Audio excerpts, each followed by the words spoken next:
waterfalls. Yung water, nag-fall. Yan ba yan? Yan. Ayan yung bata. Ayan na yung bata.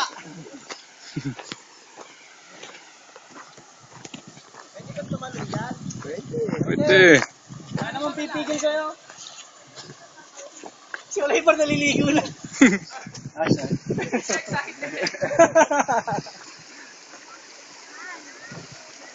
Doon tayo akyat. Sa gilid. Meron 3 minutes pa.